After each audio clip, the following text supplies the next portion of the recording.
Muy buenas noches, estimados colegas. Mi nombre es Jorge Timoteo. Soy el director médico de Abbott EPD aquí en Perú. Les doy la más cordial bienvenida a nuestra conferencia virtual titulada El manejo del endometrioma en la paciente enferma, organizado por la división de Women's Health de Abbott EPD. Como saben, en Laboratorios Abbott estamos comprometidos en ayudar a que las personas vivan la vida al máximo. Es por esto que como laboratorio apostamos por la educación médica continua, ya que nos preocupamos de mantenernos actualizados en el conocimiento médico relacionado a su campo de acción. Para esta noche contamos con la participación del doctor Adolfo Requemer, nuestro reconocido líder de opinión en la especialidad de ginecobstetricia, quien nos presentará al ponente de esta noche. Doctor Requemer, buenas noches. Como siempre, un gusto poder contar con usted para esta importante conferencia virtual.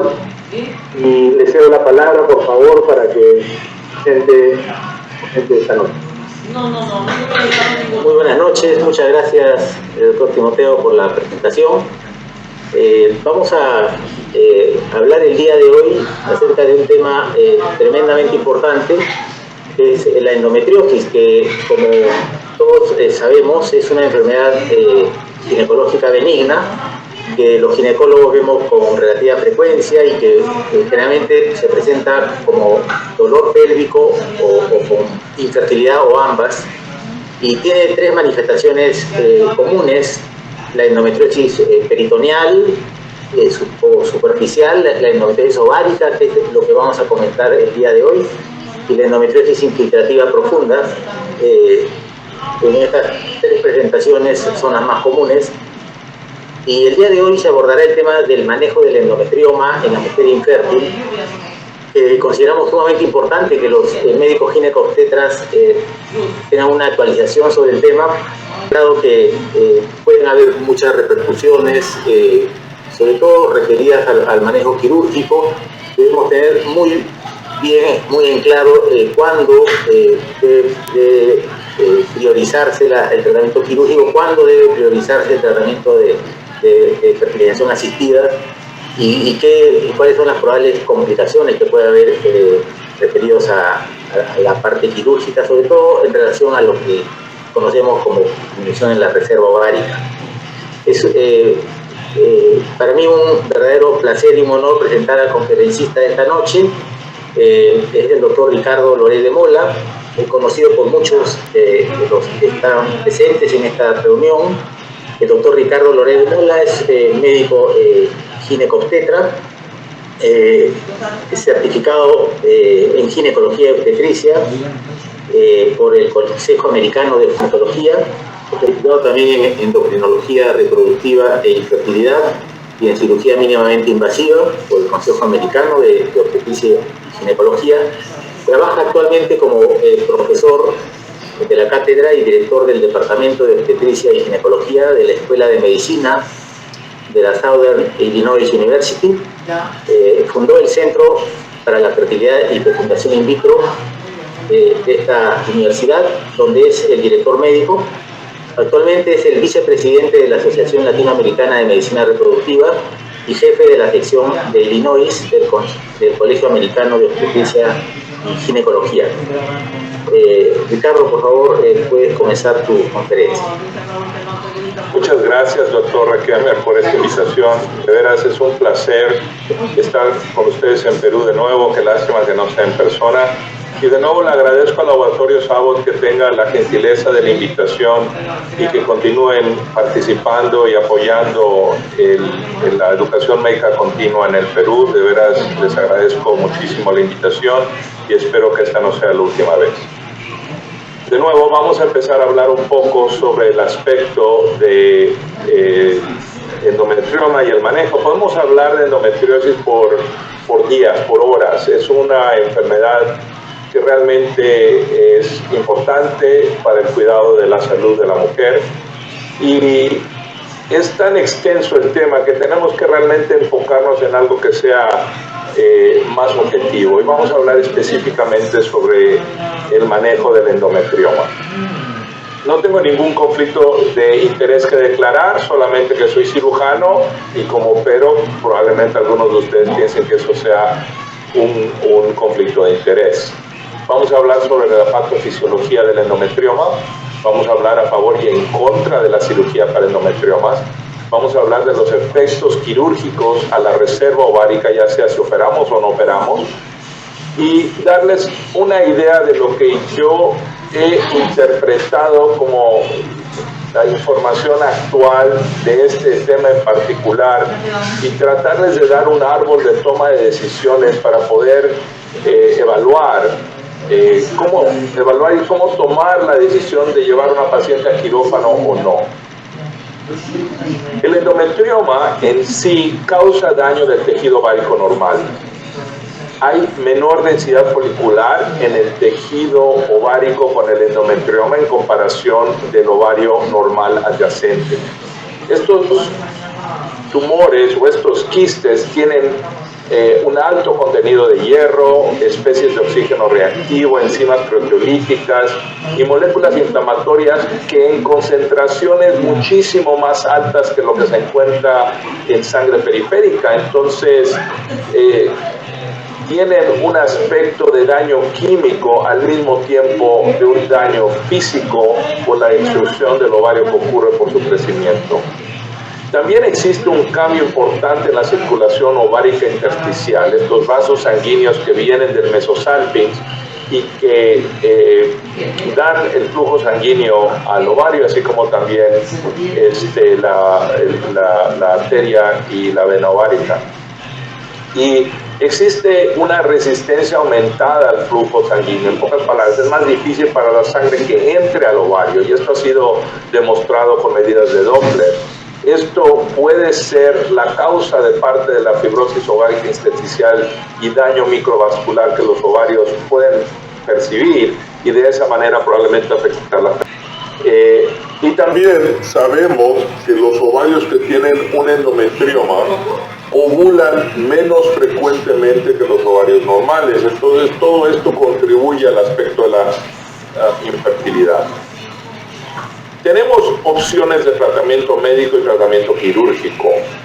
En el tratamiento médico, los agonistas de GnRH son utilizados, pero son solamente adecuados para el tratamiento en pacientes que tienen endometriomas abajo de 3 centímetros. Existen ahora unos nuevos antagonistas orales que pueden ser utilizados también, pero los agonistas realmente no funcionan bien si los endometriomas tienen más de 3 centímetros y realmente no son altamente utilizados en este tipo de situaciones. Los tratamientos quirúrgicos pueden ser la laparotomía, la laparoscopía, y esta puede ser transabdominal, transvaginal, con asistencia de robot, utilizando tipos de energía como son el láser, el electrocauterio o simplemente una excisión. Y eso es importante porque tenemos que tomar en cuenta el tipo de energía que utilizamos para el manejo de estas pacientes. También estos quistes pueden ser aspirados ya sea con o sin escleroterapia. Tenemos que tomar en cuenta que existe un riesgo al ovario y a la paciente si operamos o no operamos. Existe, si decidimos operar, previo a tratamientos de medicina reproductiva, en riesgo quirúrgico, como es el sangrado, el dolor, la infección, daños a vísceras o una transfusión de sangre por sangrados. También tenemos que tomar en cuenta el impacto a la reserva ovárica. Cuando la cirugía es demasiado extensa o demasiado agresiva, puede haber una falla ovárica prematura en estos pacientes. También, si no tiene uno experiencia quirúrgica o una experiencia como cirujano, puede darse una cirugía incompleta y recurrencia de la enfermedad. Y la cirugía siempre va a retrasar los tratamientos de fertilidad, ya que la paciente se tiene que recuperar. Si decidimos no operar a la paciente, pues la enfermedad puede progresar, se puede contaminar el líquido folicular, pueden haber complicaciones durante el embarazo, como puede ser ruptura del quiste, del endometrioma y una peritonitis química asociada a este. También se puede infectar el endometrioma, y esto es una complicación común de la terapia como es la fertilización in vitro, donde se funciona sin querer el quiste y se contamina con bacterias y existe tanto una peritonitis química como una infección asociada al endometrioma. El manejo de estas pacientes van a requerir dosis más altas de agonistas, lo que también nos va a incrementar el costo y los efectos secundarios de la terapia. También puede haber un cáncer oculto no diagnosticado. Estas pacientes tienen una incidencia más alta de cáncer de células claras. También pueden cancelarse los ciclos por falta de respuesta o simplemente que se vuelva muy difícil la punción transvaginal para la aspiración de folículos. ¿Qué es lo que la literatura nos muestra con respecto a la endometriosis y los endometriomas cuando hacemos tratamientos conservadores? Si uno excisiona o remueve la cápsula del endometrioma contra una simple aspiración de la cápsula, en estudios retrospectivos no randomizados, la tasa de embarazo cuando se remueve la cápsula es del 61%, en comparación al 23% cuando solamente son aspirados. O sea que el número necesario para el número de nacidos vivos por tratamiento es del 2.7. Por cada 2.7 endometriomas que removemos de manera quirúrgica va a haber un nacido vivo adicional.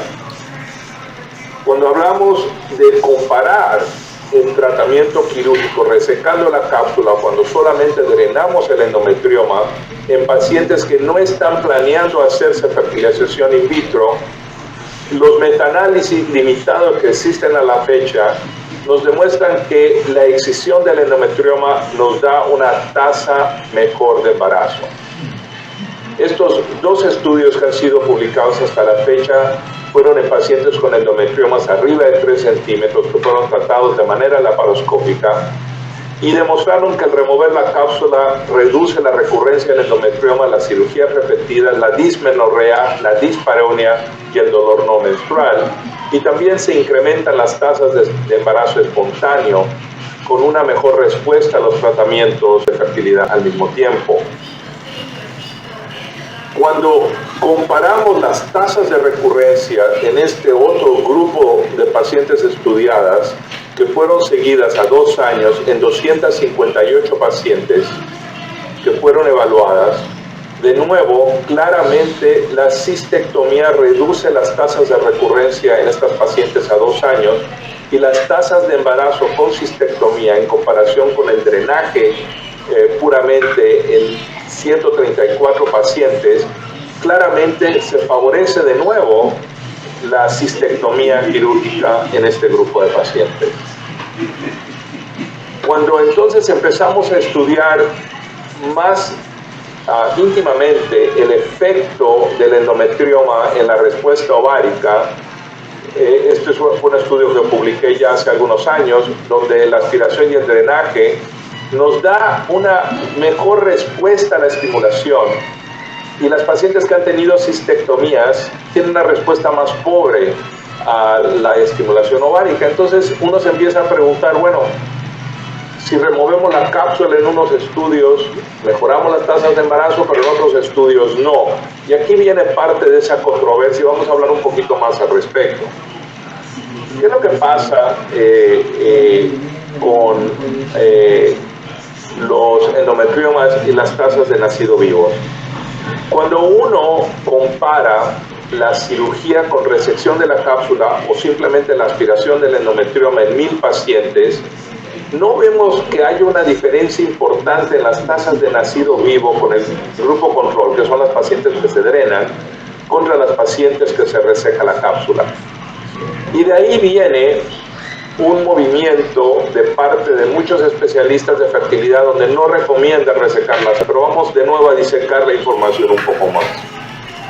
Cuando hablamos la tasa de recurrencia y comparamos los estudios donde hay una cistectomía y una penetración en 4 estudios con 130 pacientes, las tasas de recurrencia son claramente más bajas. Y existen menos operaciones en ese grupo de pacientes también.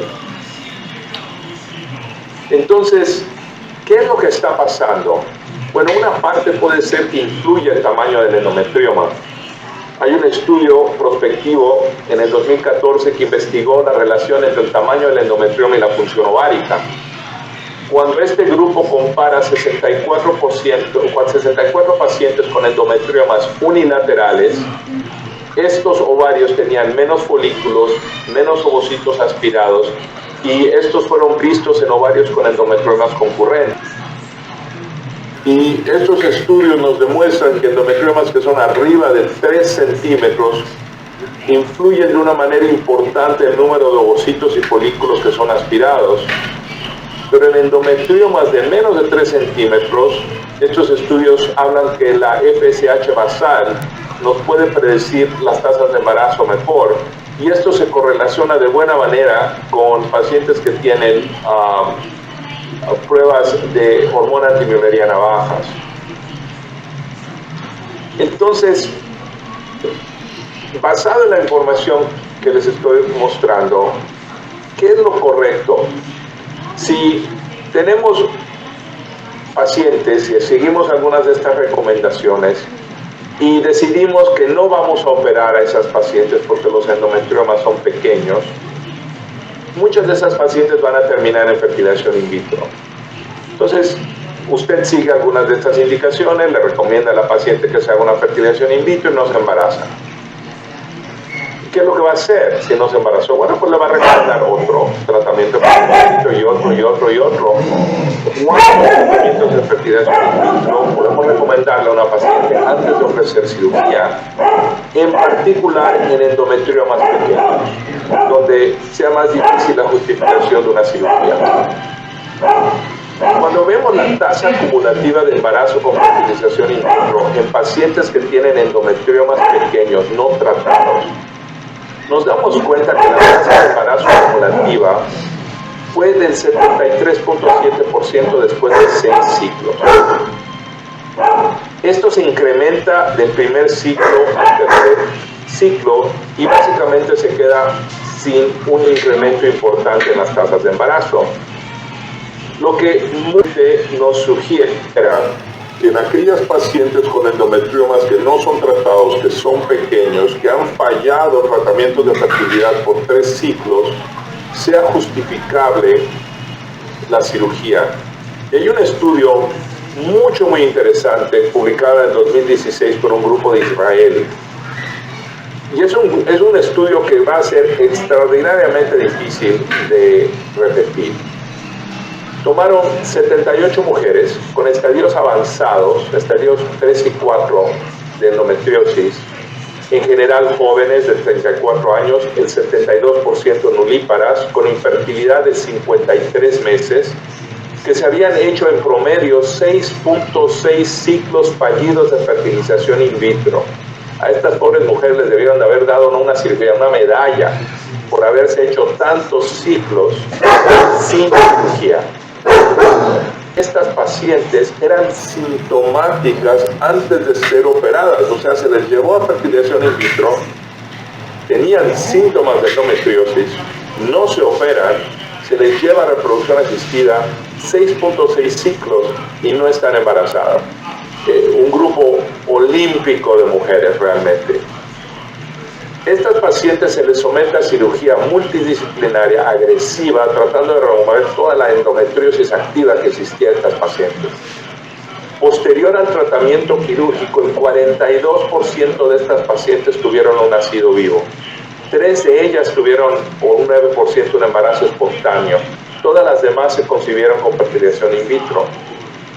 Claro que todas las mujeres que se embarazaron eran más jóvenes, tenían una mejor reserva ovárica, una anatomía uterina normal, pero interesantemente la salpingectomía como parte del tratamiento quirúrgico en estas pacientes resultó una mejoría en las tasas de nacido vivo posterior a la cirugía, de tal manera que la cirugía puede mejorar los resultados de fertilización in vitro en pacientes con estadios avanzados, que es lo que puede suceder en aquellas pacientes con estadios más leves.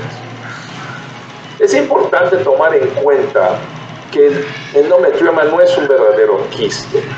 Y esto es muy importante porque esto está relacionado a las complicaciones que ocurren después en esta fase. Generalmente lo que ocurre es que tenemos un ovario con endometriosis superficial, generalmente por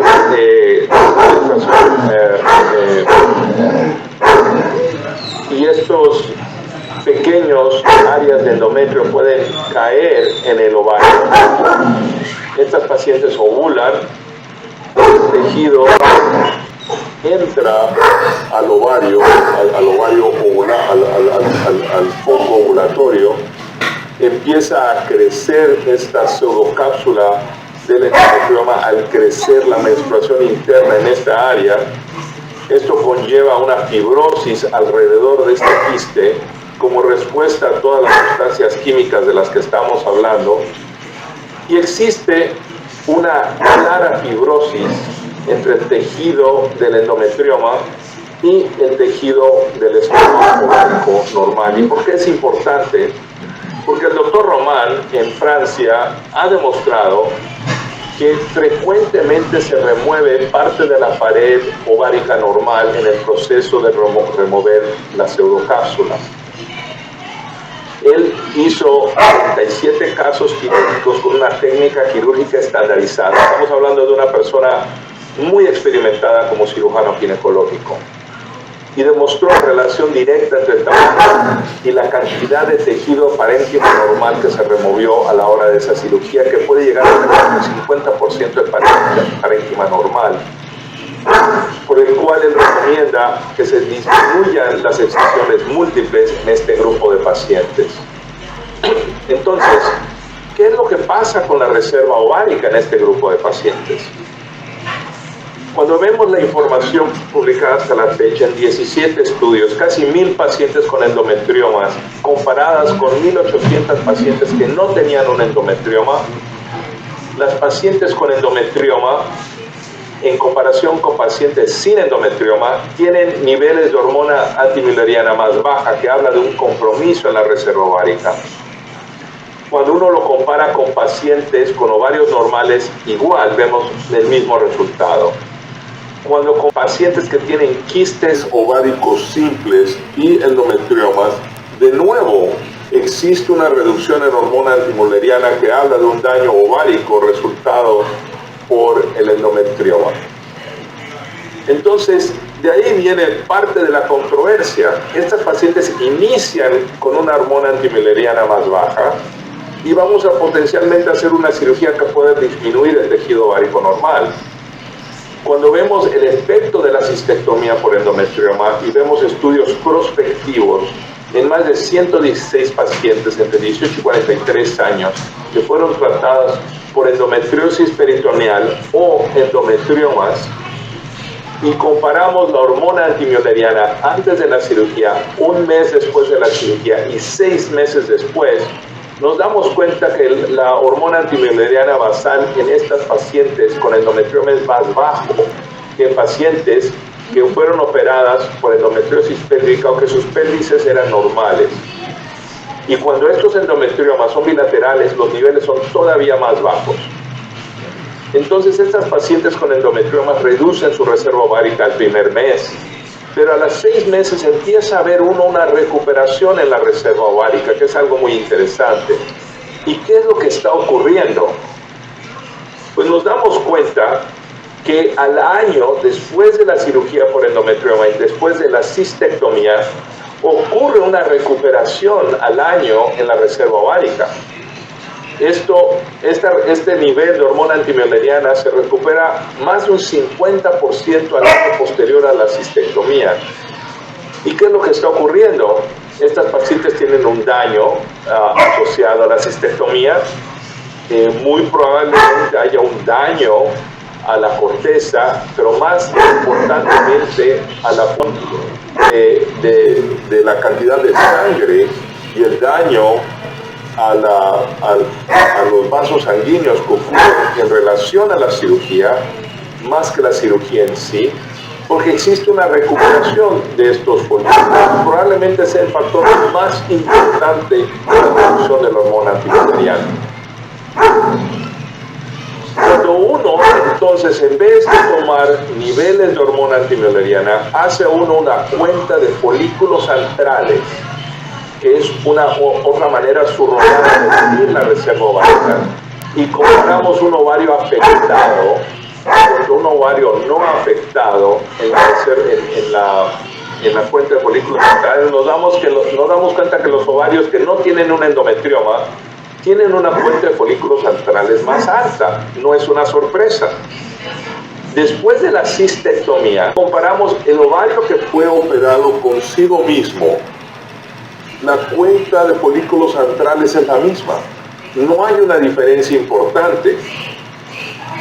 Cuando hacemos el drenaje quirúrgico para endometrioma por laparoscopía y vemos la cuenta de folículos antrales en ese mismo ovario, tampoco hay diferencia. Y cuando vemos el ovario operado contra el contralateral después de la cirugía, claramente el ovario contralateral va a tener una cuenta de folículos antrales más alta, pero hay que acordarnos que esa paciente empezó con una cuenta de folículos antrales más alta desde el principio. Entonces, en favor de la excisión quirúrgica, la excisión del quiste se asocia a una reducción de la sintomatología de la paciente y del dolor. Reduce los efectos dañinos de los endometriomas en la corteza ovárica y vascular. Estas pacientes van a tener una respuesta reducida a la estimulación ovárica y a la ovulación espontánea en el lado donde el endometrioma existe, cuando se compara con el ovario contralateral. Si hacemos un manejo expectante en pacientes que se les remueve el endometrioma, la tasa de embarazo espontáneo va a ser más alta en pacientes que son operadas. Esto es importante, esto es particularmente importante en aquellas pacientes que no tienen acceso, ya sea físico o económico, a un tratamiento de reproducción asistida. Estas pacientes que no son operadas tienen un riesgo de torsión ovárica, de ruptura del quiste, de progresión de la endometriosis y potencialmente una malignidad ovárica que no ha sido reconocida. Nos facilita el acceso a los folículos, prevenimos infecciones pélvicas, disminuimos la tasa de recurrencia y existe una recuperación de casi el 50% mayor en pacientes después de un año en sus niveles de hormona antimülleriana. Y también, en contra de la excisión quirúrgica, bueno, sabemos que la hormona antimülleriana es más baja anterior a la cirugía. Existe un declive en la hormona antimülleriana hasta 9 meses posteriores a la cistectomía, y es peor si esto es bilateral. Parece ser que la cuenta de folículos antrales es una mejor medida de la reserva ovárica, ya que la hormona antimülleriana refleja la reserva ovárica de ambas gónadas. Esto es particularmente cierto en pacientes que solo tienen un endometrioma unilateral. Pero cuando el hilio ovárico, cuando los vasos sanguíneos del mesosalpinx están involucrados en el endometrioma, existe un daño más importante a la función ovárica, y esto ha sido publicado por el doctor Román en Francia. La cirugía en sí no compromete la fertilidad, pero existen algunos investigadores que hablan que realmente tampoco estas pacientes que son operadas mejoran sus respuestas ováricas. Entonces, ¿qué hacer? Si en la cuenta de folículos antrales y el número de folículos ováricos aspirados no es diferente entre un ovario afectado y uno contralateral sano, es importante tomar esto en cuenta. Hay un número disminuido de folículos y ovocitos que son aspirados en el ovario que ha sido operado, pero no vemos realmente una tasa de embarazo superior en estas pacientes que son operadas, lo que sugiere que la excisión quirúrgica de los endometriomas realmente no ofrece beneficios adicionales en pacientes que se van a hacer fertilización in vitro. Pero ¿esto es cierto realmente si el endometrioma es arriba de 3 centímetros? Y existe una publicación del doctor Donés en Francia de 1996 que creo que vale la pena revisar, que este es un estudio de 84 pacientes con endometriomas de arriba de 3 centímetros. A estas pacientes se les dio un tratamiento muy interesante. Se les hizo un drenaje quirúrgico seguido de 3 meses de terapia con agonistas, con una reducción del 50% del endometrioma, y luego se les hizo una laparoscopía de segunda vista, donde se abre el endometrioma, se drena y se vaporiza la pared del endometrioma, ya sea con láser o con cauterio, dando tasas espontáneas de embarazo del 51% a un año, con una tasa de recurrencia del 8% 2 a 11 años después. Dando tratamiento conservador. La Sociedad Europea de Medicina Reproductiva y Embriología hizo recomendaciones para el manejo de la endometrioma que creo que es muy interesante. Este consenso recomienda que el manejo del endometrioma sea de la siguiente manera. Se hace una incisión del endometrioma, se drena el endometrioma, se lava el endometrioma, se inspecciona el interior y se toman biopsias de ser necesario. Y se puede hacer ya sea una cistectomía, se puede hacer una ablación del endometrioma con láser o con plasmas, con energía de plasma o electrocauterio a baja energía. También se puede hacer una técnica combinada donde se puede hacer una cistectomía parcial, donde se remueve el 80 o 90% del endometrioma y el hilo ovárico no se toca. Simplemente se hace un tratamiento muy leve, ya sea con láser o con cauterio, para no afectar el flujo sanguíneo. Y también puede haber este abordaje de 2 a 3 pasos, donde se biopsia, se dan los agonistas, luego una laparoscopía de segunda vista y ya sea una cistectomía o ablación o combinada en ese punto. Entonces, ¿será que el problema realmente del manejo de estas pacientes sea la técnica quirúrgica? Ya sea que remover la pseudocápsula sea mejor que la penetración y el drenaje con la ablación en términos de recurrencia, de dolor o mejoría en las tasas de embarazo espontáneo. Entonces, este manejo de 3 pasos ya en 3 estudios ha demostrado que el drenaje laparoscópico con 3 meses de agonistas y vaporización con una cirugía no declina los niveles de hormona timolariana. Entonces, eso de remover la pseudocápsula con el tratamiento del hilo ovárico con láser, 6 meses después de este tipo de cirugía, los volúmenes ováricos y las cuentas de folículos antrales son similares en el ovario operado con el ovario contralateral, con tasas espontáneas de embarazo a 8 meses del 41% por solo una recurrencia. Estamos hablando de un estudio que el doctor Donés hizo más de 10 años después del estudio original que publicó en el 96. El chiste es mantenerse lejos del mesosalpinx. Entonces, basado en todo esto que hemos hablado, esta es mi interpretación de la literatura y esto es lo que yo quiero compartir con ustedes.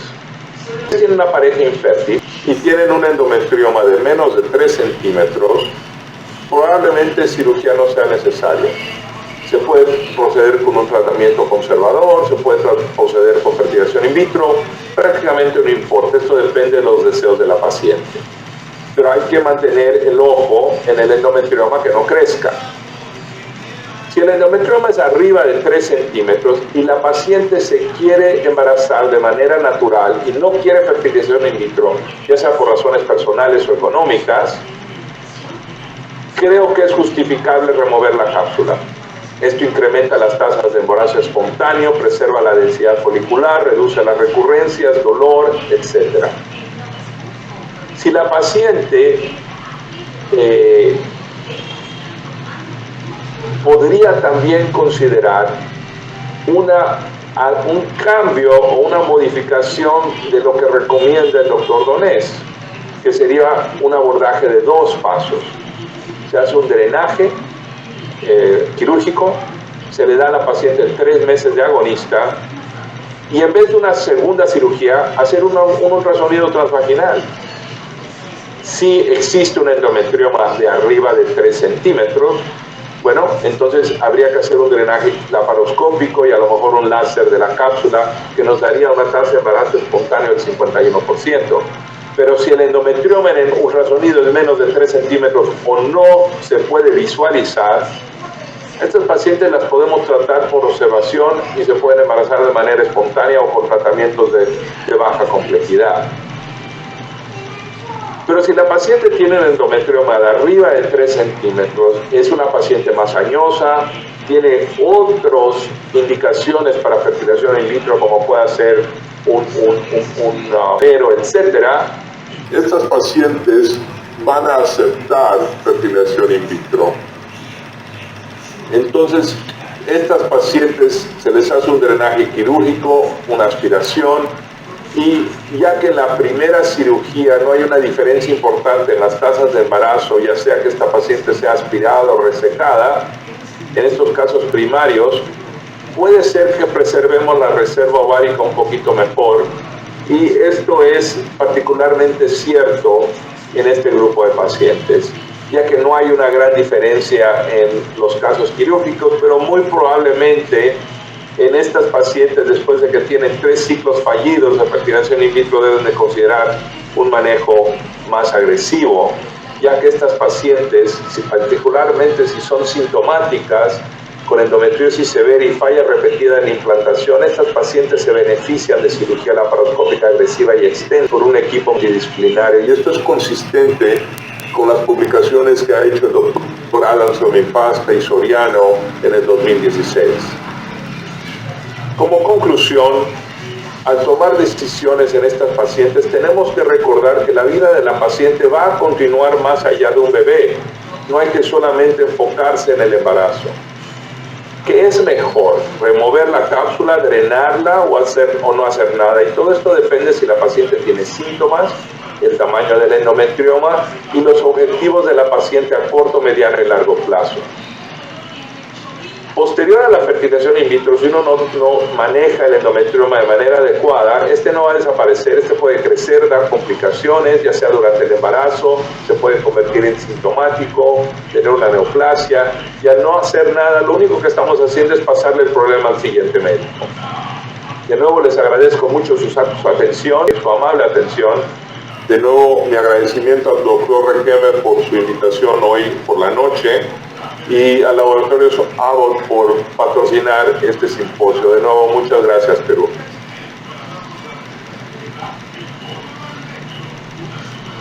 Muchas gracias, doctor Lorea de Mola, en la excelente presentación. Vamos a pasar a unas ronda de algunas preguntas que han estado llegando. Hay una duda acerca de qué hacer, por ejemplo, en una mujer de, digamos, unos 35 años, que es soltera y es totalmente asintomática, no tiene ninguna molestia, y que en un control ecográfico se le encuentra un endometrioma de 4 centímetros. ¿No? La paciente no tiene ninguna queja, pero tampoco tiene deseo de embarazo inmediato, no tiene todavía. ¿Cuál sería tu sugerencia en este tipo de casos? Y esa es una situación muy común, un hallazgo incidental en un examen pélvico anual o en un estudio. A mí me toca ver muchos de estos casos que la paciente entra por, vamos a decir, por un problema de vesícula, le hacen un estudio y encuentran el endometrioma y la paciente es totalmente asintomática. Primero que nada, una conversación con la paciente y hacerle ver que el endometrioma puede traer complicaciones más adelante, que esto puede afectar su vida reproductiva a largo plazo y que este endometrioma puede crecer y causar más daño. En pacientes asintomáticas con 4 centímetros, a pesar de que la literatura no apoya el uso de agonistas, eso podría ser una alternativa en un endometrioma de 3-4 centímetros y ver si disminuye de tamaño. La otra alternativa sería definitivamente llevar la cirugía si ella quiere un tratamiento más efectivo, y sobre todo por los efectos secundarios de la terapia médica. En ese caso yo recomendaría la excisión de la cápsula, porque no sabemos cuándo se va a embarazar esa paciente. Correcto. ¿Tú sugerirías, por ejemplo, o propondrías como una alternativa que congele óvulos antes de someterla a una cirugía? Ese es un aspecto bastante interesante, Adolfo. Yo creo que es algo razonable, pero creo que uno tiene que tener la conversación con la paciente de cuáles son sus objetivos reproductivos a largo plazo. En Estados Unidos, el 95% de las pacientes que congelan óvulos de manera social nunca los utilizan, porque se embarazan de manera espontánea y se pusieron por un proceso que realmente no les benefició. En el caso de un endometrioma es un poco diferente, porque esa paciente puede tener un daño, una falla ovárica prematura que puede estar asociada a la cirugía o puede estar asociada al proceso natural de la enfermedad. En esos casos, como sabemos que el ovario no operado no responde bien a los manejos y las complicaciones que se pueden dar por el endometrioma en el proceso de la aspiración, yo recomendaría el drenaje quirúrgico del endometrioma, lavado,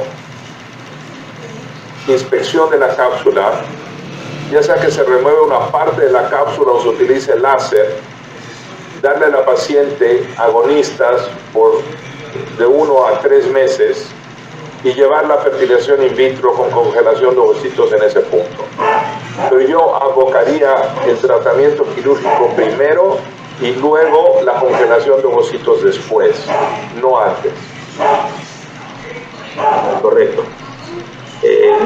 Hay otros casos que vemos también con relativa frecuencia, aquellas pacientes que tienen su, digamos, endometrioma, que puede ser de unos 3 centímetros, pero tienen mucho dolor pélvico, pero además tienen problemas de infertilidad, y que en la evaluación se constata que además tienen fertilidad profunda, ventaditis rectovaginal.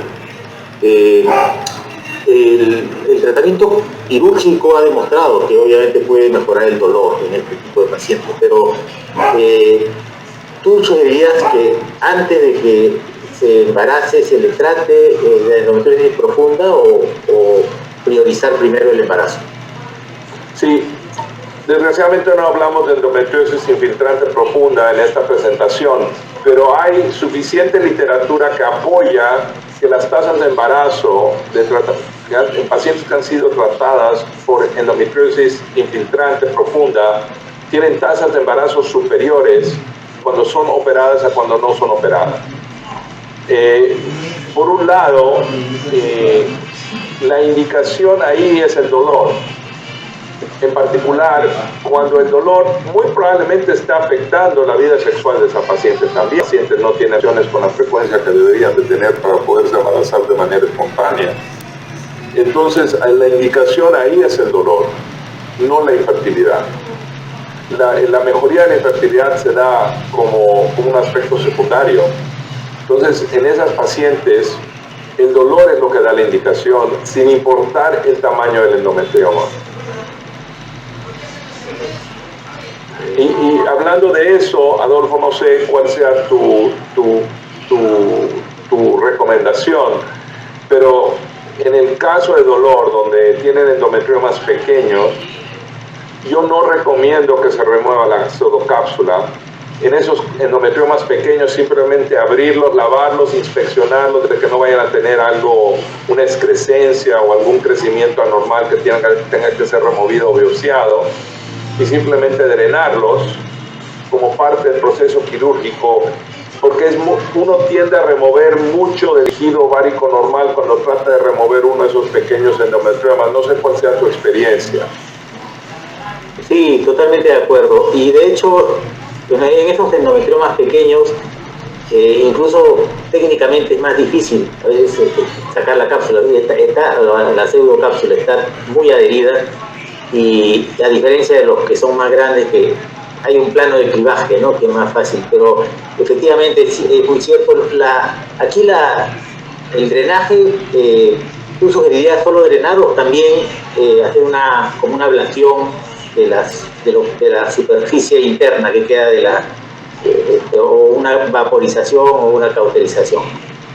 Es interesante, el consenso de ESHRE habla de abrir, drenar, lavar, inspeccionar y biopsiar, que es algo interesante. Ellos recomiendan la biopsia, aunque no se vea alguna normalidad que pueda sugerir un tumor maligno ni nada, simplemente biopsiar. Y ya sea utilizar cualquiera de las modalidades de cauterización. Yo creo que es razonable hacer eso. El chiste es hacerlo ya sea por láser, si es que está disponible, o disminuir el cauterio bipolar a 10 watts, 15 watts, a un nivel muy bajo, para no dañar el tejido ovárico adyacente. Totalmente de acuerdo. Hay una pregunta que si preguntan si hay espacio para el manejo médico con progestágenos en estas pacientes que desean fertilidad. Los progestágenos funcionan bien para el manejo postoperatorio de estas pacientes con dolor, y también disminuyen el proceso ovulatorio y la reformación de los endometriomas. Existe evidencia que el uso de los progestágenos disminuyen el dolor sin cirugía, y ahí es donde uno tiene que evaluar con la paciente qué es importante: hacer un diagnóstico, tratamiento quirúrgico y manejo con progestágenos a largo plazo, o en el caso de una paciente que sospechamos endometriosis con dolor, joven, que no está muy interesada en cirugía a corto plazo, el uso de los progestágenos es bastante razonable, pero los progestágenos no van a mejorar un endometrioma.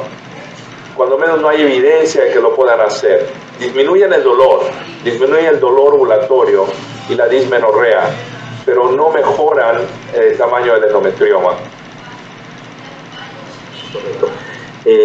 Hay una pregunta referida a si hay experiencia con el uso de la esclerosis con alcohol etílico para los endometriomas, abordando por vía vaginal, ¿no? Punzar, aspirar y colocar alcohol etílico para esclerosar la superficie interna del endometrioma.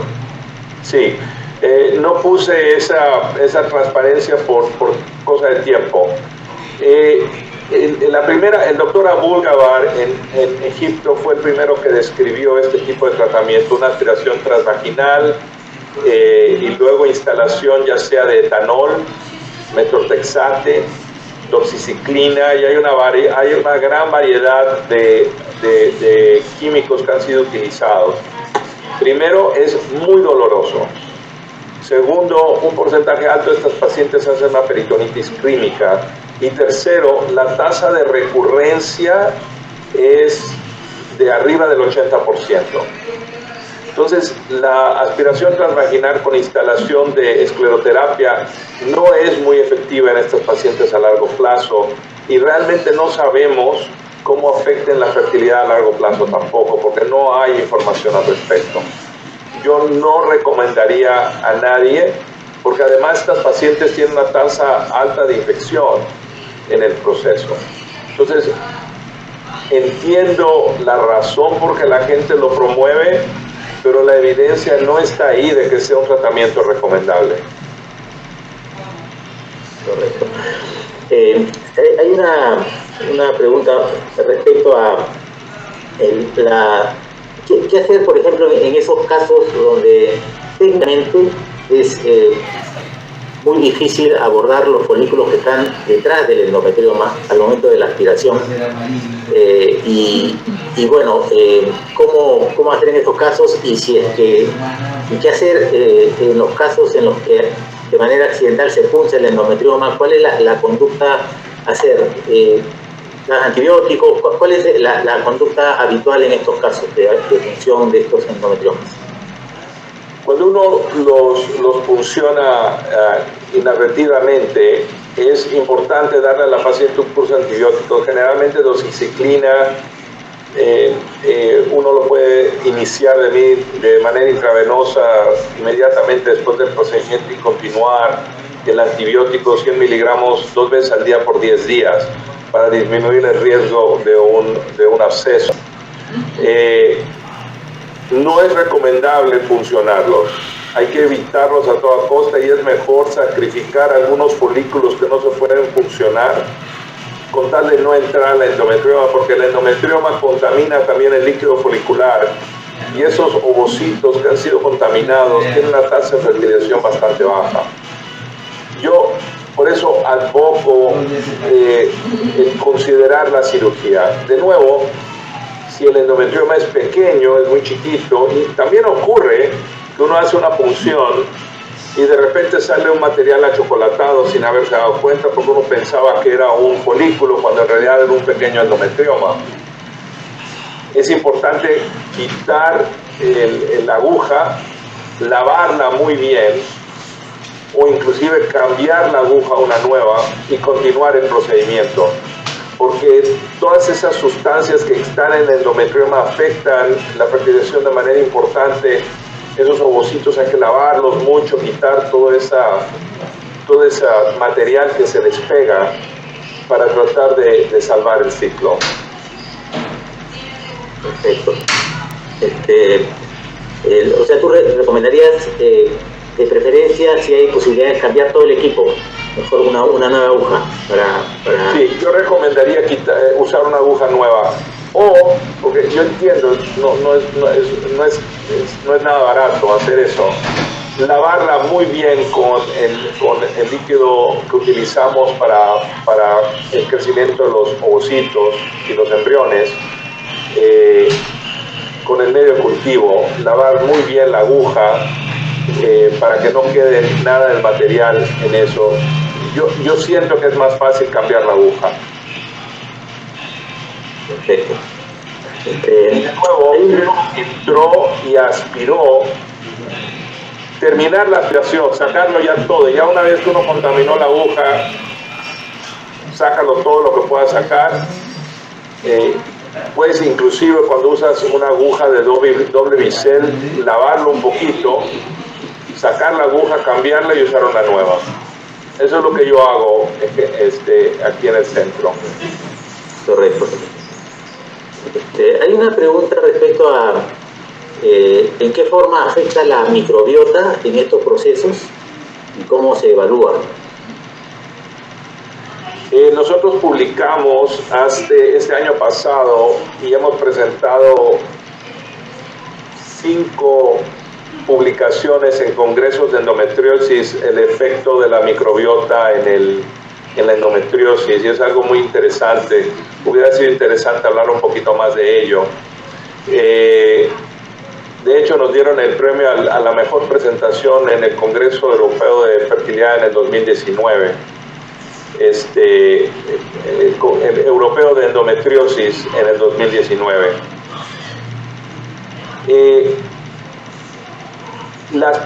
Lo que hemos encontrado en nuestra investigación es que las pacientes que tienen endometriosis tienen una microbiota vaginal y rectal, intestinal, diferente a las pacientes sin endometriosis, ya sea que sean normales control o pacientes con dolor pélvico sin endometriosis. Fundamentalmente tienen muy diferente la microbiota. Estas pacientes metabolizan el estrógeno de manera diferente a las pacientes normales. Hay que recordar que existe una circulación enterohepática del estrógeno, en particular cuando las pacientes están tomando pastillas anticonceptivas. Hemos encontrado que la microbiota intestinal de las pacientes con endometriosis incrementan los estrógenos de las pastillas anticonceptivas de una manera más importante que en las pacientes normales, de tal manera que tiene una respuesta un poco diferente al uso de los anticonceptivos orales en relación a las pacientes que no los utilizan o pacientes normales.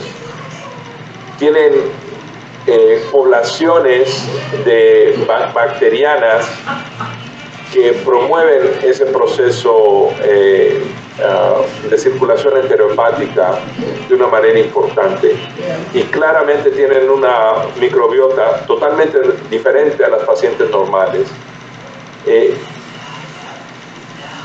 Lo que nosotros llamamos la firma microbiótica, que es los grupos de bacterias dentro de esa persona que son caracterizados de manera diferente. Entonces, existe una diferencia importante al respecto. Bueno, hemos podido ver a lo largo de esta noche que es muy importante individualizar el tratamiento. Cada paciente es un caso que hay que verlo en su contexto para poder decidir cuál es el mejor tipo de tratamiento. Yo quisiera, Ricardo, si puedes dar unas palabras finales como mensaje de los puntos claves que tú creas convenientes. Sí, muchas gracias. Primero que nada, hablen con sus pacientes. Pregunten qué es lo que ellas quieren a corto, mediano y largo plazo.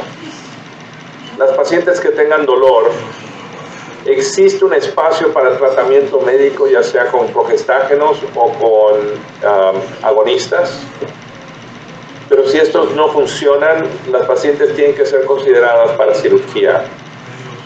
En pacientes que tienen endometriomas pequeños, de menos de 3 centímetros, la observación es razonable. En pacientes con endometriomas arriba de 3 centímetros, el tratamiento médico no funciona. Si una paciente quiere embarazarse de manera espontánea y los endometriomas son arriba de 3 centímetros, yo le recomendaría que considerara la resección de la cápsula de manera quirúrgica. Esto puede ser ya sea con diferentes tipos de energía o potencialmente drenar la cápsula, dar tratamiento médico y hacer un ultrasonido para ver si el endometrioma desapareció o está tan pequeño que es posible un embarazo espontáneo. En pacientes que por razones médicas, por razones de la pareja que tienen indicación de fertilización in vitro, simplemente son más añosas y no quieren esperarse a un embarazo espontáneo, esas pacientes no se benefician de la resección de la cápsula. La recuperación del ovario después de resecar una cápsula puede tomar hasta 1 año. Entonces, pacientes se puede abrir, drenar, limpiar el endometrioma y llevarlas directamente a fertilización in vitro, que hace que sea una cirugía más fácil, más leve, menos complicada y que le va a dar beneficios a la paciente sin tener que tomar los riesgos quirúrgicos. Muchas gracias. Muchas gracias, Ricardo. Gracias por la excelente presentación y por habernos aclarado mucho este tema que sigue siendo bastante todavía controversial en muchos aspectos. Quisiera dar la palabra al doctor Jorge Timoteo, director médico de AVOS, para que finalice la reunión. Muy bien, muchísimas gracias. Ya para cerrar, me gustaría reiterarle nuestro agradecimiento al doctor Adolfo Requemer por su participación en la moderación y discusión del evento de esta noche, y por supuesto al doctor Ricardo Loreto Mola por su presentación y por compartir su experiencia contestando las preguntas que nos hicieron llegar los casi 200 colegas participantes de esta noche. También quisiera agradecer a la división de Women Health por hacer posible la realización de esta charla, y a todos ustedes, estimados colegas, por darse el tiempo de participar en nuestro simposio virtual, el manejo del endometrioma en la paciente interna. Estoy seguro de que los conocimientos adquiridos esta noche le van a ser de mucha utilidad de ahora en adelante. Por último, se les pide, por favor, que completen una rápida encuesta que va a aparecer en sus pantallas y con ello damos por terminado nuestro evento de esta noche. Muchas gracias nuevamente, buenas noches, hasta una próxima oportunidad. Muchas gracias. Gracias, Ricardo.